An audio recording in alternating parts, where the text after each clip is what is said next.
Hey everyone, in today's video I'll show you how to use USB debugging in your device Vivo V30 Lite.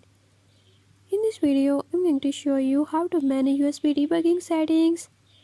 But before we get started, don't forget to hit the subscribe button and turn on notifications so you never miss out on new videos and stay updated on all the latest tips and tricks. Let's get started.